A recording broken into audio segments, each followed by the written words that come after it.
এই তোর না সেমিস্টার এক্সাম? সৌরভ দা পরীক্ষা তো খুব ভালো গেল। তুমি যে সাজেশনগুলো দিয়েছে বহুত কোশ্চেন ফেসেছে, কিন্তু একটা কথা বলো সৌরভ দা, তুমি এত অ্যাকুরেট সাজেশন দিলে কি করে? So hello MAKAUT even semester students, দেখো তোমাদের অনেকেরই ইভেন্ট সেমিস্টার এক্সামিনেশন ভালো যাচ্ছে এবং আমি চেষ্টা করছি যে as much as possible as well as possible তোমাদের সাজেশন প্রোভাইড করার।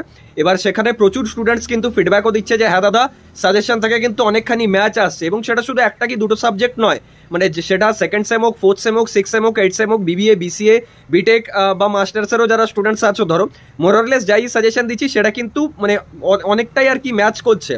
তো এবার দেখো আমি একটাই কথা বলতে চাই যে আমি এরকম নয় যে 10টা কোশ্চেন, 5টা কোশ্চেন বা 20টা কোশ্চেনের একটা লিস্ট বানিয়ে স্ক্রিন রেকর্ডিং করে তোমাদের সামনে রিপ্রেজেন্ট করে ভিডিও দিয়ে দিলাম আর তুমি ওটা পড়ে চলে গেলে, তো ওটা করা ফুল রিস্কি। আমি এটাই বলি যে দেখো তুমি কনসেপ্ট পড়ে যাও। লাস্ট কিছু বছরে যে যে কনসেপ্টসগুলো থেকে মোস্টলি কোশ্চেন্স এসছে বা এই বছরে যে যে কনসেপ্টসগুলো ইম্পর্টেন্ট যেখান থেকে বারবার কোশ্চেন্স রিপিট এসছে, সেই কনসেপ্টগুলো আমি তোমাদের কি বলি স্ট্রেনদেন করার জন্য সেই কনসেপ্টগুলোকে লিস্ট আউট করি এবং সেগুলো তোমাদের ভিডিওজের থ্রু জানাই।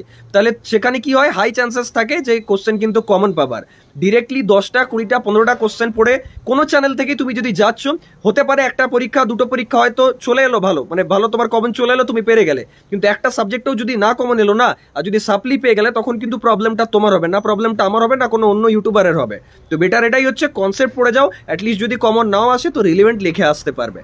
দেখা হচ্ছে নেক্সট ভিডিওতে। এরকম ভাবেই সাপোর্ট করতে থাকো, কোঅপারেট করতে থাকো। যারা যারা কোর্সেস থেকে পড়ছো অনেক পিওয়াইকিউ অ্যাডেড আছে, অনেক নোটস আপডেট করা হয়েছে, ভালোভাবে পড়ো, ডেফিনেটলি ভালো এক্সাম হবে। ফ্রিতেও সাজেশন আসছে ইউটিউবে। Thank you.